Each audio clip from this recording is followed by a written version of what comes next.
Hey, it's so fun to be with you. I appreciate that. My name is Jake. A little bit about me. My wife is Rachel. It's biblical, Jacob and Rachel. And we have 4 kids. We've got 2 of my daughters are college age. One is in Romania working with Ukrainian refugees. And the other is over at Lakeside, Montana at a YWAM base. I don't know if you're familiar with that, but she's going to Thailand like next week. And so I'm here with my 2 boys, Jack and Henry. They're ages 12 and 16. And we come out every year to do a family hunt. So it's kind of fun staying in the canvas tents and freezing our butts off and then sliding over to Grandma and Grandpa's house for Thanksgiving dinner. And so thanks for letting us kick around your woods for just a bit. I appreciate that. I love being a part of a great family. It's one of the legacies that's been handed to me. It's a noble legacy, by the way. It's a noble effort to raise a great family. I recommend you do it. And I love particularly being a dad. It's one of my high callings in life. I really believe that. At some point when I realized my career wasn't going anywhere, I realized, no, I'm just kidding, that my career was not going where I wanted it to do, didn't have the trajectory that I wanted, that maybe the best thing that God had called me to do was to raise a great family. And so I put some effort into that. Some of the ways that I did was when my kids were little, I loved to tell them stories. And they love to hear stories. Isn't it weird how when your kids are really little, you can say the dumbest stuff and they just eat it up until they start to read novels. And so that was true in my life too. They're reading Harry Potter. They didn't want to hear dad's stories anymore. Until this one day, and here's what happened. One of my adolescent boys, I think he was about 12, had one of those days where mom and dad just unloaded on him. And here's what it looked like. He comes to the dinner table, grabs a bun, and then he takes probably 2 tablespoons of butter. I'm talking about a 1/4 cube of butter, and he just slathers it on his roll. And I'm like, son, what are you doing? That is way too much butter. Would you like some bread with your butter? And then Rachel, my wife, says, that is so bad for you. You're prepubescent. You're going to grow pimples. That's so many oils coming out of your face. And I'm like, look how oily your hair is right now. When was the last time you bathed, son? And then, it's been a week? What are you doing? You smell. You got to take care of yourself. Nobody will ever love you if you don't take care of yourself. That kind of thing. And we just unloaded on the poor kid, and I felt really, really bad after that. I'm like, there's got to be a way to train up your teenagers without, beating them to death at the dinner table. So after my son's shower, I went into the bedroom. And I told them a story. I'll tell them this story, okay? So here's what it goes. About a couple hundred years ago, maybe 175 years ago, out on the frontier, out on the prairie, there's a kid named Chuck. He was about 12 years old, and he lived with his mom. One day he got up early and left the cabin and went to go fish and hunt and just do all the things that you would, do on the prairie. And his mom milked a cow and decided to make butter. So she was hand churning butter all day long. I don't know if they do it in schools anymore, but where I grew up in Colorado, there would be a day where we hand churned butter, and it took all day, and we all took a turn. It's a horrible endeavor. It takes way too long. So by the time Chuck came home, there was a bowl full of butter sitting on the table, and his mom was fast asleep from her hard day of churning. Chuck goes over and he sneaks a fingerful. He realizes his mom's still asleep, so he grabs a spoon and he just starts eating. By the time Chuck's wife wakes up, Chuck is licking the bottom of the bowl and he pulls it down, and there's butter all over his face, on his nose, dripping off his chin. And he's greeted by his mother's angry eyes. Son, what are you doing? That took me all day long, and you ate it in 20 minutes. What is wrong with you? You are so selfish. And now you got butter all over your face, and you're going to get zits, and you're going to die because of, whatever you ate. Just on and on. And so she hands him a bar of soap, and she says, I want you to go outside right now, and I want you to go wash in the creek, and don't come back here until there's not a spot of butter on your face. So he goes out, but Chuck is not just a selfish child at times. He's also can be a disobedient child. So he takes that bar of soap, and he chucks it as far as he can into the forest. And he goes and he grabs moss and leaves, and he begins to wipe the butter off that way, because the creek is cold, and who wants to put your face in a cold creek? Chuck does look into the creek, though, and sees that his face is not just smeared with butter now, but there's dirt all over it, too. So he uses his shirt, wipes his face off, not thinking that his mother's going to have to wash his shirt, too. And then eventually he just waits till dark and comes in, so his mother doesn't tell that he's really not washed at all. During the evening, at night, as Chuck goes to bed, he starts to feel a little tickling on his forehead, and that tickling becomes a little bit of a throbbing, and the throbbing becomes a pounding, and it wakes him up, and he reaches up and he feels a gigantic lump about 8 inches coming out of the middle of his forehead. He runs over to the mirror and he finds that he has a massive zit. I mean, like a second head coming out of his forehead. I'm going to spare you the grisly and disgusting details. Suffice to say, Chuck succumbed to that zit and died that night. So I looked at my kids and I said, hey, the moral of this story is don't eat so much butter and take a bath, or you're going to die. So this genre of story is called cautionary tales, and they've been popular throughout history. In fact, a lot of our fairy tales from the Brothers Grimm's are actually cautionary tales. If you take the Disney out of them and you go read the original, a lot of people die in those stories. And so Chuck became this touchstone for me to teach my kids moral lessons so they could learn wisdom. They could watch Chuck die so they didn't have to. So throughout, the next few years, Chuck died from not doing his homework. One day, Chuck made a really rude noise in public. Well, he happened to be in the mountains in an avalanche zone, and so he died because of that rude noise.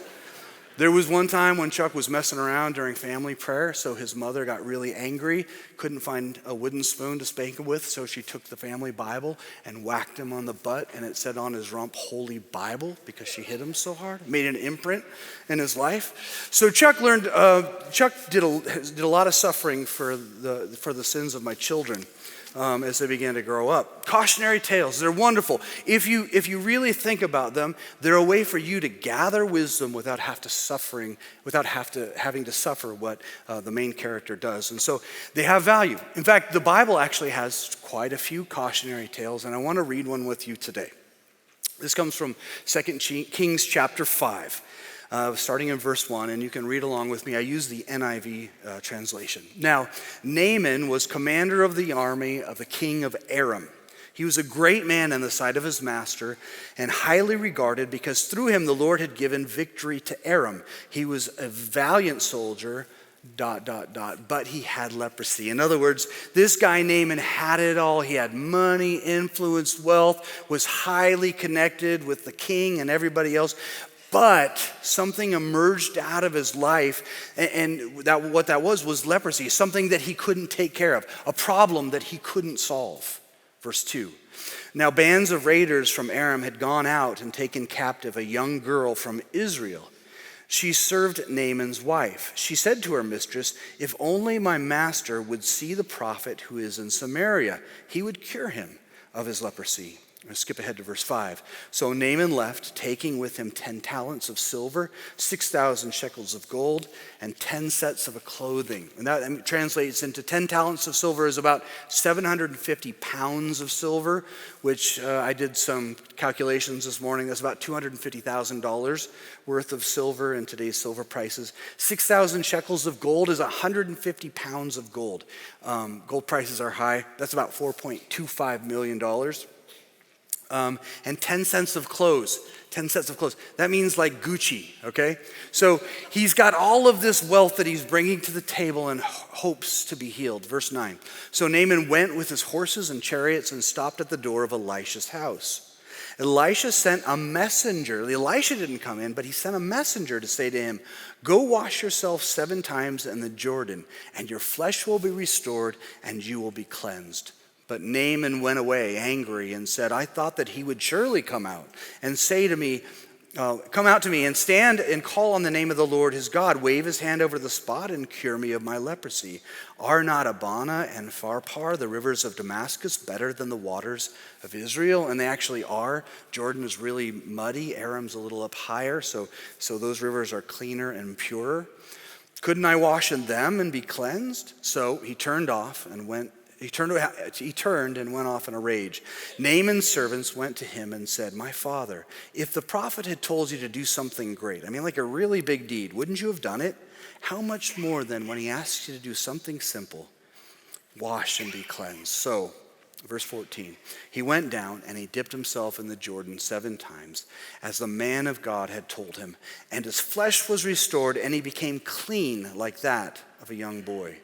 Verse 15, then Naaman and all his attendants went back to the man of God. He stood before him and said, now I know that there is no God in all of the world except in Israel. So please accept a gift from your servant, like $5 million. The prophet answered, as surely as the Lord lives whom I serve, I will not accept a thing. And even though Naaman urged him, he refused. Even though he urged him, he refused. I'm going to pause just a second. Why do you think Naaman would refuse this man's money?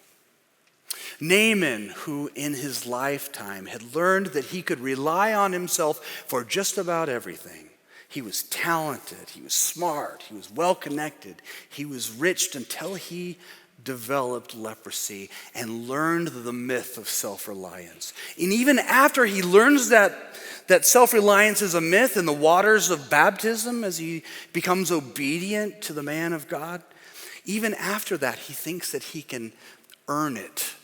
So Naaman is amazing. He's like healed and forgiven and baptized and everything in one foul swoop, and yet he still thinks, he receives grace, and yet he still thinks that somehow he can pay for it.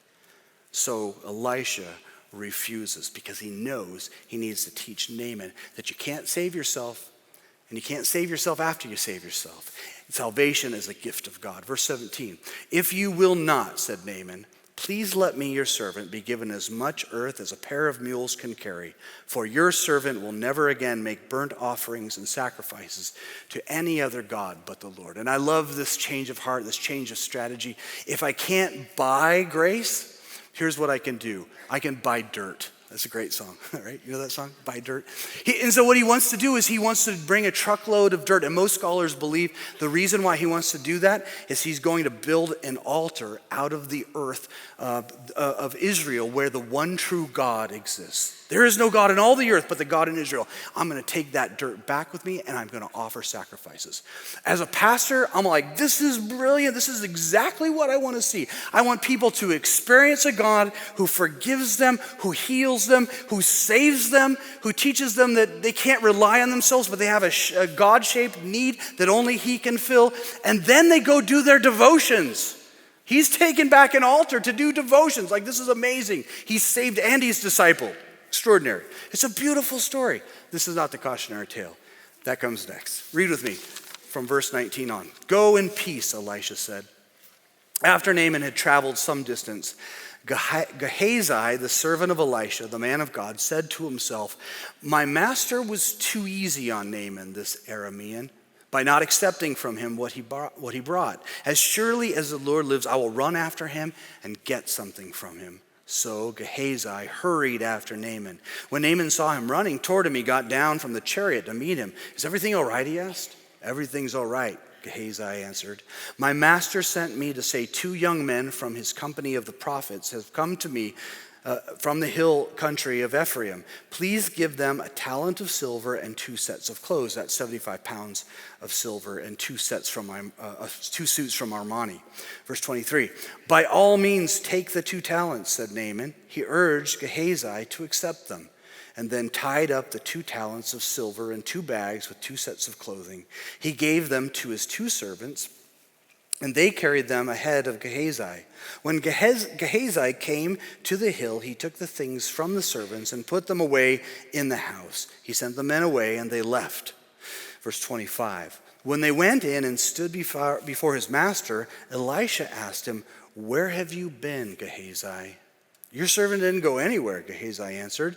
But Elisha said to him, was not my spirit with you when the man got down from his chariot to meet you? And then he asks him a very important question. Is this the time to take money or accept clothes or olive groves or vineyards or flocks and herds or male and female slaves? Naaman's leprosy will cling to you and to your descendants forever. Then Gehazi went from Elisha's presence, and his skin was leprous. It had become as white as snow. This is a cautionary tale. Notice by the end of the story, Gehazi is given leprosy. He's dismissed from his position working for Elisha, and his family is forever cursed. The name of my sermon today is How to Disease Your Soul, Ruin Your Career, and Destroy Your Family. A cautionary tale from the life of Gehazi. Number one, how to disease your soul, ruin your career, destroy your family. Number one, become resentful. Become resentful. Look at verse 20. Gehazi, the servant of Elisha, the man of God, said to himself, my master was too easy on Naaman, this Aramaean, by not accepting from him what he brought. This Aramaean is a loaded term for Gehazi. The country of Aram was just to the north of Israel. It's near the present-day place of Syria. And what would happen is, since the time of Solomon, as raiders and invaders would come into northern territories of Israel, where the tribes of Zebulun and Naphtali had settled. And they would steal things, and they would steal people, right? And they would enslave them. We can even see that from this particular story. This Jewish servant girl who wants Naaman to be healed, ironically, is actually a slave who has been captured by these people from Aram. So Gehazi has no love for these people of Aram. They've not been kind to Israel, to his own people.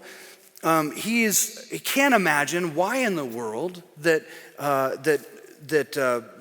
Elisha would somehow heal this guy, and not just heal him, that's bad enough, but grant him salvation, like accepting the one true God. And then finally, if that's not bad enough, he doesn't take any of the $5 million that's landed right in his lap. Listen, Elisha and Gehazi could have done some really great things with $5 million. Come on. They could have done a big prophetic movement all across Israel, you know? They could have done amazing things, but this guy, Naaman, he's ill-gotten gains. He's just going to continue to use those funds for no good. So Gehazi fosters resentment in his heart. And so consequently, if you also want to destroy your life, you should foster resentment. The way that you do that is, first of all, focus on only what's wrong in the world. Focus only on what's wrong in the world. There's some great targets for you to focus on: the government, scientists, your school board, the media, millennials. You know? The Broncos. Anybody? That's a show right now. Man, you can focus on so many things and just find the negative in everything. This week happens to be Thanksgiving, and rather than sitting down at your table and talking about what you're appreciative about, rather than noticing God's providential work in our lives, in our nation, in our country, instead, you should instead focus on all the bad in the world, all the sins of the nations and the sins of our ancestors. You should focus on the unequal distribution of wealth around the globe. You know? Don't look for silver linings in anything. Find evil linings in everything. If you do that, it's a great way to start to ruin your whole life, to subvert your entire existence. If you want to disease your soul, ruin your career, destroy your family, focus not on what's good or what's providential or what shows to be the work of God to be thankful for in our life. Just focus on the bad. And if you want to do that really well, hyper-focus on the failures in your immediate proximity. You know, hyper-focus on those ills. A couple of my kids in the past, and I'm going to believe by faith that it's finished, they would come to the dinner table, and one of the kids in particular he's coiled like a snake for the moment that the other kid eats food with his mouth open. And then it's like, yeah, I knew you were going to do that. You always eat with your mouth open. How could you do that? It's just coiled like a snake, right? That's a great way to become resentful. In fact, you should be coiled at a stake for the moment that you can find a fault in somebody else, so that you can be coiled to point your finger at somebody else, coiled to cancel someone else for their problems, right? Resentment focuses on the failures of other people. One of the ways that you can foster resentment in your marriage is when you get in a disagreement, always, every conversation, every disagreement start with, you always and you never. Right? And when you journal, you should journal all of the failures of your spouse. So when you have those fights, you can remember actually when they didn't do that or when they always did that. Right? You can have evidence. This is great. You should focus on the failures of others if you want to destroy your life. Kids, students, even adult children, nursing a father or a mother wound, I mean, really honing in on how badly you've been treated, how absent your parents were. Hold on tight to that and don't let go. What a great way to disease your soul. Don't ever practice forgiveness. And the more you become resentful, the more you teach your own children to become resentful. They'll also hyper-focus on the failures of others. It's a great way to curse your family. And if you don't like the fact that God has grace on people like Naaman, boy, you can become resentful to God as well. He's not fair. He forgives his enemies. As Jesus tells us in the Sermon on the Mount, he sends rain on the righteous and the unrighteous alike. If you wanted to subvert your life, definitely harbor resentment. Okay, secondly, if you want to disease your soul, ruin your career, and curse your family, become envious. Become envious. Verse 20 says this: as surely as the Lord lives, I will run after him and get something from him. First, notice how Gehazi justifies his pursuit of Naaman's wealth. He begins by invoking an oath: as surely as the Lord lives. It's sort of a way to put a righteous veneer on what he's about to do, right? Hey, Naaman's filthy rich and I'm filthy poor, and I would be so much better with Naaman's money than he is. As surely as the Lord lives, I deserve the money that he has. I deserve some of that. I would do good things with that money. Thomas Aquinas defined envy as sorrow over another's good that exceeds my own, while Augustine defined it as begrudging God's gifts to others. A friend of C.S. Lewis and a contemporary, Dorothy Sayers, said that envy begins with asking plausibly, why should I not enjoy what others enjoy? And ends by demanding, why should others enjoy what I may not? This is the thought process of Gehazi. Why should he have all the money and I cannot? This is how many of us set out on our path of envy and its close cousin, greed. Why should I not have what they have? Look, I have 3 kids, and I have 4 kids in a 3-bedroom house. And they over there, they have a 4-bedroom house and 2 kids. What are they doing with that extra room? I deserve to have that house. They don't deserve to have that house. I've got 4 kids, and I've got crappy little Chrysler minivan. They've got a Suburban, and they've only got 2 kids, and their kids aren't even very popular. I could get so many kids in my Suburban. My family deserves that Suburban. As surely as the Lord lives, I deserve a large Suburban. Right? I wish I had their life. I wish I had their job. I wish I had their spouse. I wish I had their kids. Their grass is literally greener over there than mine is over here, right? What a great way to poison your contentment in life. And if you continue to be envious, pretty soon you won't appreciate where you live, you won't appreciate your housing, you won't appreciate your job, you won't appreciate your house, and you certainly won't appreciate your family. To properly destroy your soul, family, and career, remember to always run after stuff that you don't have, but other people do have. Number 3, become distracted. Verse 26, but Elisha said to him, was not my spirit with you when the man got down from his chariot to meet you? The English Standard Translation translates it this way: was not my heart with you when you got down from his chariot? In other words, Elisha is saying, hey, I was with you, Gehazi. You were my servant. We were working together. I was with you, but you ignored me. I was with you, but you ran away from me. I was in fellowship with you, but you disregarded me. And I wonder for some of us, including yours truly, if sometimes this kind of reflects our relationship with God. There was an old hymn that maybe some of you have sung: born to wander, Lord, I feel it. Born to leave the God I love. There's something in us which always wants to chase after whatever somebody else has, and always is distracted from being where we are currently. Corrie ten Boom, author of The Hiding Place, who survived a German concentration camp, wrote this: if the devil can't make you bad, he will make you busy. He'll put an iPhone, she didn't say this part, but he'll put an iPhone in your hand and he'll download all of these apps so that you can sit in your room with your family and your friends and in your house. And instead of being present there, you can be living in a Pinterest house. You can be shopping online for clothes and toys on Amazon.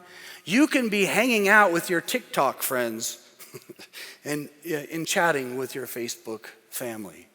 And you can be in a place and completely be distracted from the place that God has put you. At the heart of distraction is a willingness to be somewhere else. And if not a willingness, at least maybe for some of us a desire to be somewhere else, anywhere else, to run after something beyond what you've been given. When I was a young pastor and starting out in this business, I was living in Northwest Washington, a little northern from where I am now, in a little tiny town called Burlington. And I was in this building, this church that had gone through a lot before I got there.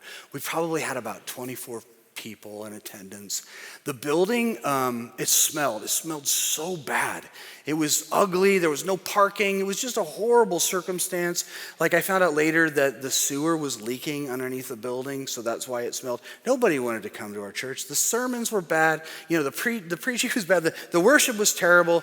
Can I just say I was not living my best life now? I wanted to be anywhere else than where I was. And the problem was, because it was January, it was January, it was dark, it was raining, it was cold, and it was wet, and I was miserable. And I made the mistake of reading Psalm 16. I'm going to read it with you. Lord, you alone are my portion and my cup. You make my lot secure. The boundary lines have fallen for me in pleasant places. Surely I have a delightful inheritance. I want to pause at that one.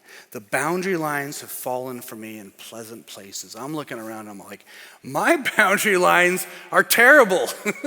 This is not pleasant. There is no sense of my five senses that are experiencing pleasure right now, okay? This place is terrible, And yet what I did is I began to read this, like my heart was, do you ever read the Bible and your heart gets adjusted or changed? And so I began to chew on this particular phrase, this passage, and I repeated it and I prayed over it and I made it my life goal to recognize that God had put me in pleasant places even though it didn't feel like it.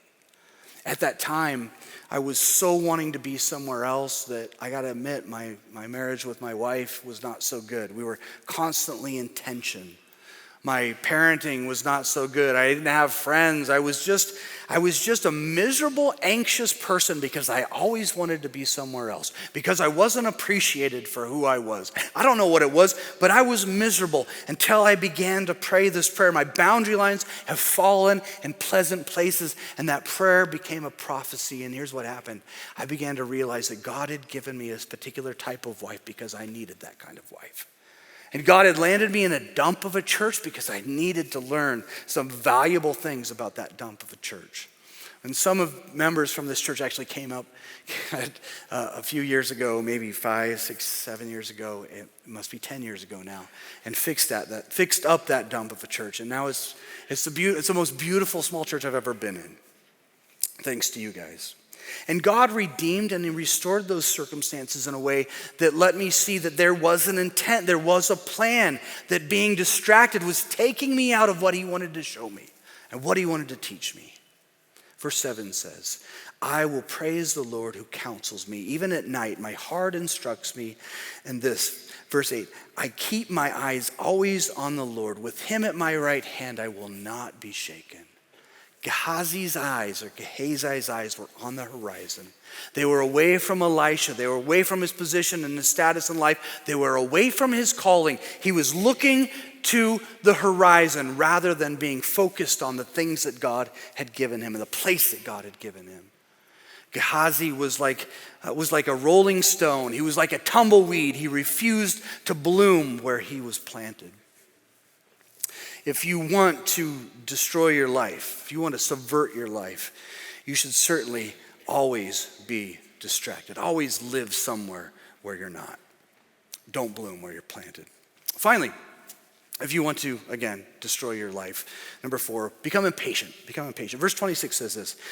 Is this a time to take money or to accept clothes or olive groves and vineyards or flocks and herds or male and female servants? It's a great question. And it's a question that stems out of thousands of years ago into where we are right now. Can I ask you, is this the time to pursue the things of the world? And I think that question is particularly valuable to Gehazi, who has just watched Naaman, who thought that the things of this world could complete him, who thought that reliance upon himself could save him. And Gehazi had a first row seat of seeing how self-reliance is a myth. How trying to find satisfaction and joy in the things of this world, in money and status and recognition, in all of the things which entrap us, was all a bunch of BS. And Gehazi says, I'm going after that right now. Yeah, now is the time to take money and to accept clothes and olive groves and vineyards and flocks and herds and male and female servants. I've just observed that, but I don't care. I'm going after those things. I'm not going to rely on God. I'm going to rely on myself to get them. You can't wait on God if you want to destroy your soul. Or you might learn the power of patience. You might learn the joy of trusting in God to provide what you need in due time. Did you know that there is a proper time and a proper place to exercise your sexuality? Did you know that there is a proper time and a proper space to spend your money? And there's a proper time and a proper place to exercise your attention. I'm about to go hunting, and once I was reading about how to be a better hunter from it was from a hunting magazine. And what it said is you can tell a trophy hunter because his lawn is always long, his garage is a mess, and his wife is always angry. You know what I'm saying? You can give yourself and your attention to things that you ought not. Is this the time to be seeking all the things that the world tells you is valuable? Or is this the time to recognize that God works with us the way that God works with a field? You know, the analogy of a farmer is really how our life is. There's a working of the soil, there's a planting, there's a weeding, there's a fertilizing, and there's the waiting. And in due season, God will bring about the fruitfulness that you desire. Surely you have a rich inheritance from the Lord, but you don't get it by seizing it. You get it by waiting upon the Lord and being faithful in the meantime. Here's how that's worked in my life. Because fruitful hasn't always been like the thing where I'm living. This is how it works for me. Faithful, faithful, faithful, faithful, faithful, faithful, fruitful. And I find myself 90% of the time living in the faithful zone, right? Becoming patient, doing the things that God's asked me to do, being present to the people that God's called me to be present to, being satisfied with the boundaries that God has given me. And then in due season, God will bring about the harvest that we all desire. But when we rely on ourselves and we don't trust God, we make a terrible mistake. This has obviously been a satirical sermon, so hopefully I'm not quoted out of context. I don't want you to destroy your life. I don't want you to curse your family. I don't want your soul to be poisoned. Man, I want for you what Naaman had, the realization that the way to righteousness, peace, and joy, the way to anxious, free presence in this world is to become present to the people around you. I mean, isn't the world screaming for that? Pick up a magazine. What they're about right now. It's about mindfulness and presence. This is a real longing in our soul, a country which is given in our culture to distraction and busyness, which is given to always avoiding our responsibilities, to never embracing the things that God's given to us. We happen to be on the threshold of Thanksgiving, and I invite you this year to be present. Put down your phone. Don't be distracted. Be available to the people around you. Notice and count your blessings. Don't gripe about everything out there. Yes, there's bad stuff out there, but if you only focus on that, come on, you just become bitter. And the older you get and the more focus that you get, the more bitter you become. Don't be that person. Don't be that person. Learn the lessons from the life of Gehazi.